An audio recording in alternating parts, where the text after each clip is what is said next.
नमस्कार, मैं कामेश्वर शर्मा और आज हमारे बीच मौजूद है लाहौल स्पीति के पूर्व विधायक रवि ठाकुर जी। जानना चाहिए किस तरीके से एक कभी रैली हुई है 16 में जिसमें अत्यधिक लोग आए थे, और यदि बात की जाए प्रधानमंत्री नरेंद्र मोदी ने 3-4 रैलियां कर चुके हैं। खासकर उनका कहना है कि इस बार हम मिशन रिपीट करेंगे, जबकि इतिहास गवाह है हिमाचल प्रदेश में कभी भी कोई भी सरकार रिपीट नहीं कर पाई। जी सर, आपका स्वागत। जानना चाहेंगे रैली से शुरुआत करेंगे, किस तरीके से रैली गई? परिवर्तन प्रतिज्ञा रैली प्रियंका गांधी जी ने की सोलन के अंदर, और बहुत विशाल रैली थी, बहुत बड़ा जनसैलाब उसमें उमड़ के आया। पूरा हिमाचल देख रहा था, पूरा देश देख रहा था, इसमें कोई दो राय नहीं है। और जो जगह है वहां पर ठोडो ग्राउंड की, वो भी कम पड़ गई। और जो उसमें 10 गारंटी हमने लोगों को दिया, लोगों में बहुत ज्यादा उत्साह था। सबसे पहले ओपीएस स्कीम के बारे में, ओपीएस लागू करेंगे जैसे और प्रदेशों में जहाँ जहाँ हमारी सरकार है वहां करा है हमने। इसी तरह से हमारा जो 680 करोड़ रुपए सेल्फ एम्प्लॉयमेंट के लिए बेरोजगार लोगों को दिया जाएगा। और हमारा हर घर में लक्ष्मी योजना है, 1500 रुपए हर महिला को दिया जाएगा। इस तरह से हमारी जो 10 गारंटी योजना है, इसको लोगों ने बहुत सुना और बहुत उत्साहित हुए लोग। और पूरा मैं समझता हूँ कि उन्होंने मन बना लिया हमको समर्थन देने का। और जहां तक आप बात कर रहे हैं रैली जो मोदी जी ने की है, वो सारा का सारा सरकारी कार्यक्रम मैं कहूंगा एक तरीके से है।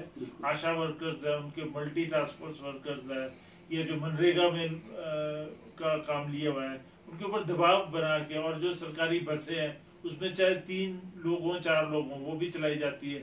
सब रूट डाइवर्ट कर रहे हैं, इससे लोगों को बहुत परेशानी हुई। नहीं केवल चंबा में, अन्य जगह, बल्कि कुल्लू के अंदर भी जब दशहरा लगा हुआ था उस समय भी बहुत ज्यादा दिक्कत है।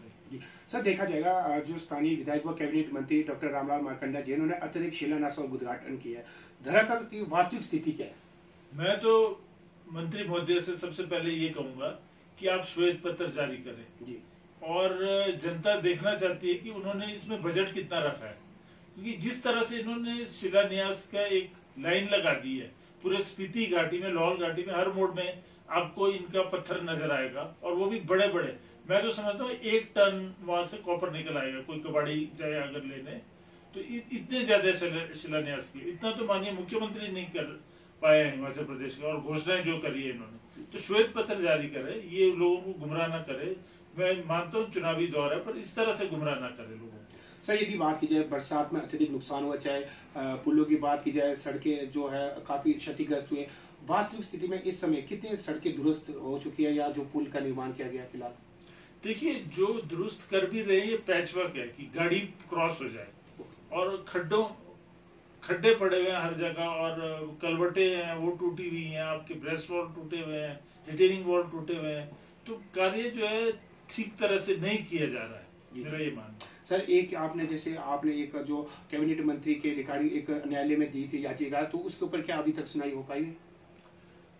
उसके ऊपर सुनवाई नहीं हुई है 6 महीने। तो ये एक फॉल्स एफिडेविट का मामला है, जो कि हमारे दूसरे पिछली बार जो प्रत्याशी थे जी, जो इंडिपेंडेंट थे मिस्टर जसपा, उन्होंने कहा था कि मुझे कहा था उन्होंने कि आपके सबसे ज्यादा वोट आए और जनता चाहती है कि एफिडेविट जो इन्होंने दिया है वो फॉल्स है। और मैं बोलता 2 बार ही खड़े हो जाऊं कोर्ट न्यायालय में, तो मैं इनका केस एक तरफा कर दूंगा कि इसमें 6 महीने की कैद है जो फॉल्स एफिडेविट फाइल करते हैं। और डिस्प्लेसमेंट ऑफ अनसीट हो जाता है आदमी जो विधायक है।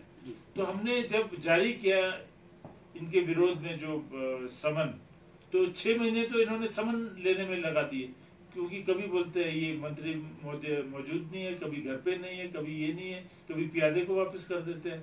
तो आप खुद जान सकते हैं कि इनका तो मिनट टू मिनट मंत्री का प्रोग्राम बनता है।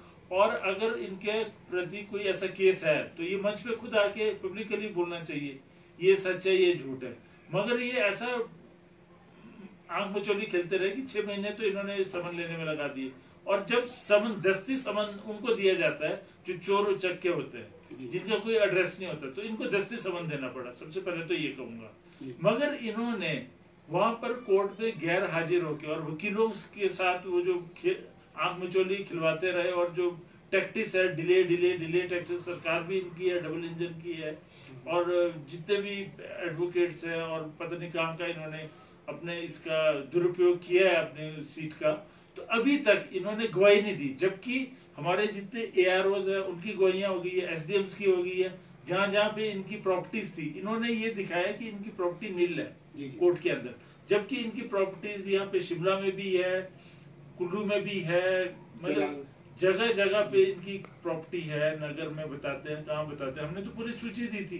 और जगह जगह से यहाँ पे आपका ये क्या जगह शमशी में प्रॉपर्टी है इनका, वो भुंतर के पास है, मॉल में है जगह। तो सारे पटवारियों की गवाहियां हो गई, सब SDMs की गवाहियां हो गई, सब कुछ हो गया है, मगर ये गवाही के लिए अभी तक नहीं पेश हुए हैं। और आंख मचोली खेल के टाल मटोल करके अभी 5 साल तो इन्होंने निकाल दिए।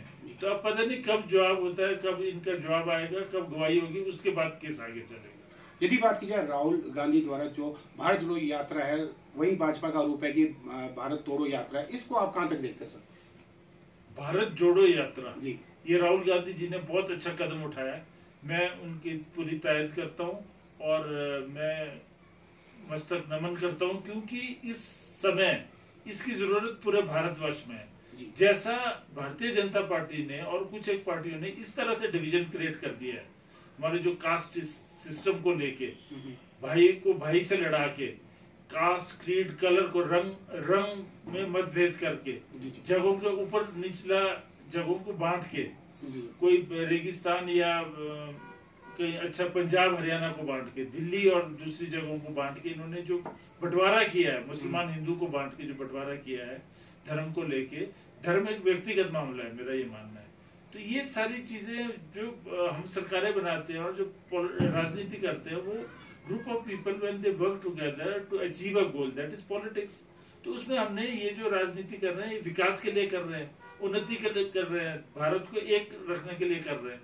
तो इन्होंने तो तोड़ तोड़ के अपने व्यक्तिगत, अपने स्वार्थ के लिए इन्होंने इस तरह से देश को तोड़ा है और एक चंक ऑफ वोट्स लेके हमेशा सरकार बनाने की इन्होंने ठानी हुई है। तो इसके लिए राहुल गांधी जी ने एक संयम से पूरे देश को इकट्ठा करने का मन बनाया और एक भारत जोड़ो जो यात्रा कर रहे हैं। सर, यदि बात की जाए आम आदमी पार्टी लाहौल स्पीति की जो प्रत्याशी है सुदर्शन जस्सा, उनका कहना है कि आम आदमी पार्टी में चाहे कांग्रेस है, BJP, काफी लोग जुड़ चुके हैं और हमें पूर्ण विश्वास है कि हम यहाँ जीतेंगे। क्या ये समीकरण बिगाड़ सकता है लाहौल स्पीति या फिर पूरे प्रदेश में?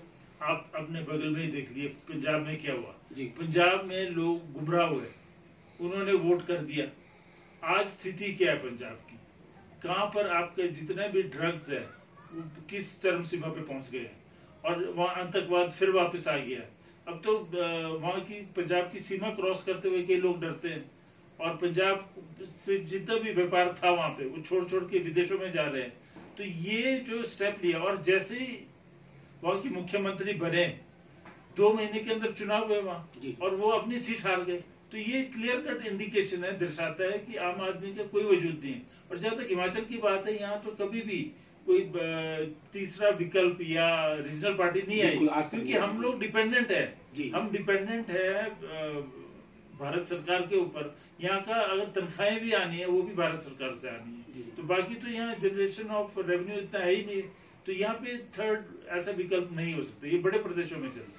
यदि बात की जाए उपचुनावों में भाजपा ने महंगाई जिस तरीके से पेट्रोल डीजल या रसोई के दाम के बताए, इसके कारण चारों खाने चित हुए, तो क्या इस वर्ष होने वाली विधानसभा चुनावों में कि भाजपा की ये हार रहेगी? चरम सीमा पे महंगाई है, ये हम सब जानते हैं, मगर रोजमर्रा की जिंदगी, जैसे आप देखिए हमारा की बात की जाए, चाहे आप सबसे पहले तो ये देखिए कि जो हमारा डिपो है, डिपो के अंदर जो राशन है इतना ज्यादा महंगा हो गया और सब स्टैंडर्ड माल मिल रहा है, जो दुकानों से भी के बराबर रेट पहुंच चुका है, ये बहुत दुखता है। अब मिट्टी का तेल है वो पेट्रोल से हम उसी में आ रहे थे। जिस तरीके से बात की जाए लाहौल स्पीति में अत्यधिक बर्फबारी रहती है, 9 माह लगभग बर्फबारी से घिरे रहते हैं, ऐसे में जहां बात की जाए केरोसिन के दाम अत्यधिक बढ़ चुके हैं, इसके ऊपर आपका क्या कहना है? क्या इसमें राहत मिलने की उम्मीद है?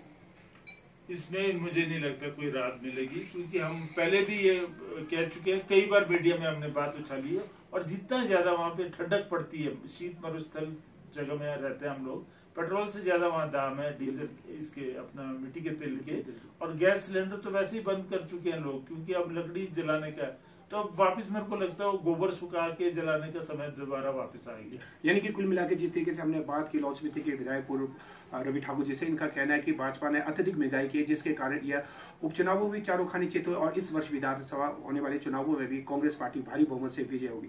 जी सर, हमसे बातचीत करने के लिए आपका तहे दिल से धन्यवाद। नमस्कार।